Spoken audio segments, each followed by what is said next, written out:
Jean-Marc Semoulin, président du PTCE Vivre les Mureaux. Bonjour, Anne-Denise Dao, directrice du PTCE Vive les Mureaux. Le PTCE Vive les Mureaux est une initiative citoyenne née de la volonté des citoyens, des acteurs locaux pour redonner le pouvoir d'agir aux habitants. C'est une initiative citoyenne visant par, pour et avec les Mureautins à améliorer leur qualité de vie, à favoriser la joie de vivre ensemble, à améliorer le regard porté sur la ville et à créer les conditions économiques pour une réussite de chacun. Alors il se conçoit comme un cadre d'animation qui favorise la rencontre, la prise d'initiative et le développement de la créativité, talents potentiels des Mureautins. Il considère que ce ne sont pas les potentiels et talents qui manquent sur la ville, mais vraiment leur mise en réseau, leur écoute, la confiance respective et le regard aussi qu'on porte sur la ville. Il mise sur la capacité de chacun à produire quelque chose pourvu qu'il soit accepté, reconnu et encouragé, surtout outillé et qu'il accepte d'être surpris et ouvert aux autres.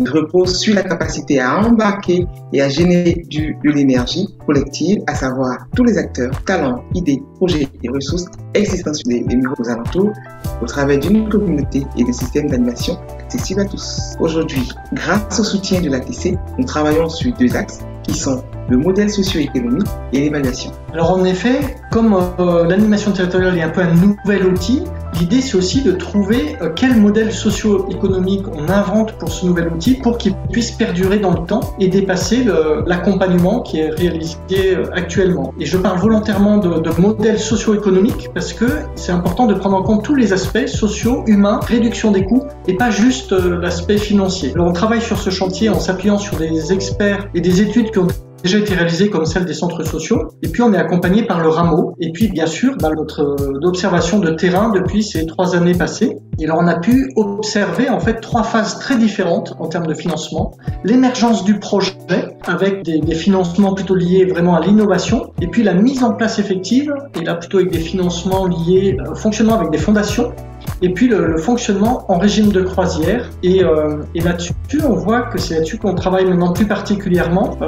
On imagine bien un modèle avec un tiers de subventions publiques, que l'action qu'on mène est normal qu'elle soit soutenue par les pouvoirs publics, un tiers de recettes propres, avec des cotisations, prestations, et puis un tiers de financement privé local en mobilisant les acteurs du territoire, parce qu'on est persuadé qu'une entreprise ne peut pas gagner sur un territoire qui perd. Et que c'est important que le territoire soutienne cette dynamique territoriale. Et l'objectif, c'est de pouvoir présenter ces documents et cette étude au mois de septembre à l'ensemble des 15 territoires pour pouvoir l'enrichir ensuite encore de leur propre expérience, de l'affiner avec eux, et puis d'avoir un document fini en fin d'année qui puisse vraiment servir d'outil. Concernant l'évaluation, il faut dire qu'aujourd'hui nous avons 3 années d'existence et nous avons déjà des fruits. Avant que ne débute la dynamique territoriale portée par le PTCE sur les Mureaux, il n'y avait pas d'instance de coordination ni d'instance de participation citoyenne. Il y avait une densité d'acteurs qui travaillaient en silo sans partie des besoins des citoyens pour proposer des solutions. Il y avait certes des partenariats entre les acteurs sur des sujets précis tels que l'insertion et l'emploi, mais pas sur l'animation territoriale. L'interconnaissance entre les acteurs associatifs et les collectivités était minime. Beaucoup de méfiance entre les associations et les collectivités car il y avait un manque d'humilité vis-à-vis des associations du fait de la collectivité et cela engendrait beaucoup de méfiance. Il y avait donc beaucoup d'initiatives et comme je dis, pas de résultats. Comme catalyseur territorial, nous avons proposé une autre manière de faire. D'abord, rencontrer les habitants pour ensemble identifier les besoins et toujours ensemble proposer des solutions par la création d'actions concrètes. Nous ne sommes pas positionnés comme des maîtres, mais plutôt avec beaucoup d'humilité et de la reconnaissance du travail accompli. Nous avons proposé et organisé des réunions entre les acteurs structurels où la parole devait être libre et cela pouvoir créer un climat de confiance. Avec cette approche est née donc une nouvelle structure pour piloter l'animation territoriale sans appartenir à une association, mais en particulier être riche de 125 membres.